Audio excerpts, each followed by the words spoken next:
പ്രിയപ്പെട്ട സുഹൃത്തുക്കളെ, രാഷ്ട്രീയ പ്രബുദ്ധരായ മലയാളികൾക്ക് നമസ്കാരം. കേരള നിയമസഭാ തെരഞ്ഞെടുപ്പ് നടക്കാൻ മാസങ്ങൾ മാത്രം ശേഷിച്ചിരിക്കെ CPIയുടെ നിലപാടുകൾ ഏറെ ശ്രദ്ധേയമാണ്. എന്തുകൊണ്ടാണ് ബിനോയ് വിശ്വം സഖാവിന് ബിനോയ് വിശ്വമല്ല പിണറായി വിജയൻ എന്ന് പറയാൻ സാധിക്കും? അല്ലെങ്കിൽ പിണറായി വിജയന് എന്തുകൊണ്ടാണ് ബിനോയ് വിശ്വമല്ല പിണറായി വിജയൻ എന്ന് പറയാൻ സാധിക്കുന്നത്? അതേക്കുറിച്ച് ചോദിക്കുമ്പോൾ ബിനോയ് വിശ്വം അതേ വാദം ആവർത്തിച്ചുകൊണ്ട് ശരിയാണ്, ബിനോയ് വിശ്വമല്ല പിണറായി വിജയൻ, അല്ലെങ്കിൽ പിണറായി വിജയനല്ല ബിനോയ് വിശ്വം അദ്ദേഹം പറയുന്നു.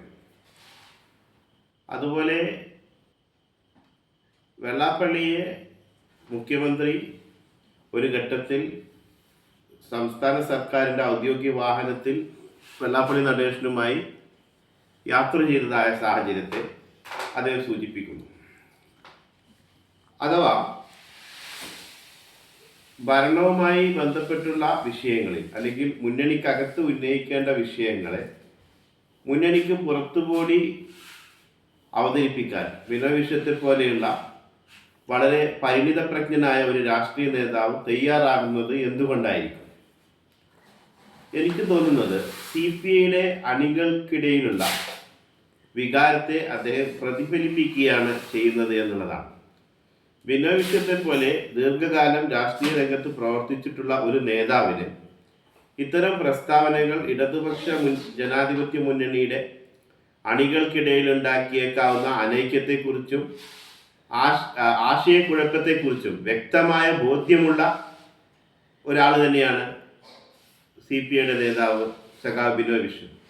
എന്നിട്ടും അദ്ദേഹം എന്തുകൊണ്ടാണ് അത്തരത്തിലുള്ള അഭിപ്രായ വ്യത്യാസങ്ങൾ രൂപപ്പെടുമെന്നുള്ള വസ്തുതയെ ഗൗനിക്കാതെ, അല്ലെങ്കിൽ അതിൻ്റെ സാധ്യതകളെ അദ്ദേഹം പരിഗണിക്കാതെ എന്തുകൊണ്ടാണ് ഇത്തരം അഭിപ്രായ വ്യത്യാസങ്ങൾ അദ്ദേഹം തുറന്ന് പ്രകടിപ്പിക്കുന്നത്?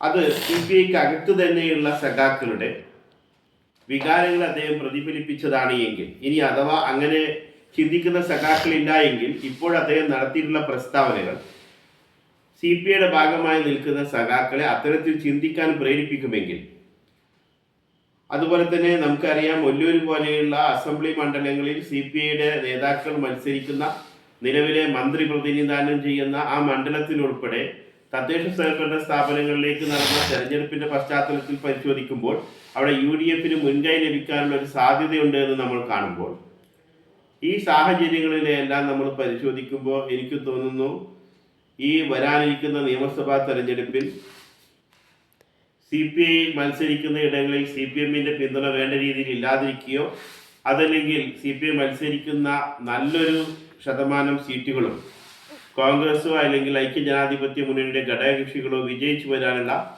സാധ്യതയുണ്ട് എന്നെനിക്ക് തോന്നുന്നു.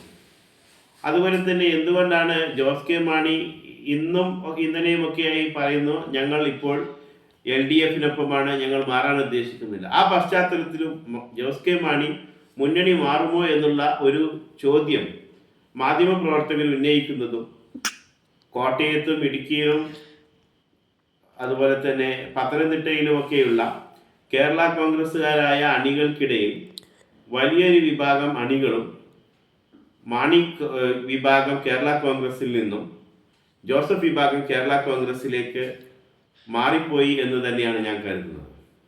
അങ്ങനെ അണികൾ മാറിപ്പോയൊരു ഘട്ടത്തിൽ ഇനി ജോസ് കെ മാണിക്ക് മാത്രം, നേതാക്കൾ മാത്രമുള്ള ഒരു കേരള കോൺഗ്രസ് വിഭാഗമായി ഐക്യജനാധിപത്യ മുന്നണിയിൽ നിലനിൽക്കാൻ സാധിക്കുകയില്ല എന്ന തിരിച്ചറിവ് ഉള്ള മാധ്യമങ്ങളായിരിക്കാം. ആ തിരിച്ചറിവ് കൊണ്ട് കൂടിയായിരിക്കാം ജോസ് കെ മാണിയുടെ മുന്നിൽ മറ്റ് വഴികളില്ല, അദ്ദേഹം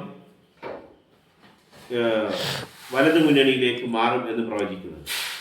അപ്പോൾ സൂചിപ്പിച്ചു വന്നത് ഇടതുപക്ഷ ജനാധിപത്യ മുന്നണിയിലെ രണ്ട് പ്രധാന ഘടകകക്ഷികളുടെ നിലപാടുകൾ ഈ വരാനിരിക്കുന്ന നിയമസഭാ തെരഞ്ഞെടുപ്പിൽ ഇടതുപക്ഷ ജനാധിപത്യ മുന്നണിയുടെ വിജയ സാധ്യതയ്ക്ക് മങ്ങലേൽപ്പിക്കുന്നുണ്ട് എന്നുള്ളതാണ്. നമുക്ക് ഈ വിഷയം കാത്തിരുന്ന് കാണാം. പ്രത്യേകിച്ചും ഈ രണ്ട് ഘടകകക്ഷികൾ മത്സരിക്കുന്ന സീറ്റുകളിൽ വലിയൊരു വിഭാഗം സീറ്റുകൾ ഇടതുപക്ഷ ജനാധിപത്യ മുന്നണിക്ക് നഷ്ടപ്പെടാനിടയുണ്ട് എന്നാണ് അവസാനമായി സൂചിപ്പിക്കാനുള്ളത്. നമുക്ക് വിഷയം തെരഞ്ഞെടുപ്പ് ഫലം വരുന്ന ഘട്ടത്തിൽ കാത്തിരുന്ന് കാണാം. നന്ദി, നമസ്കാരം.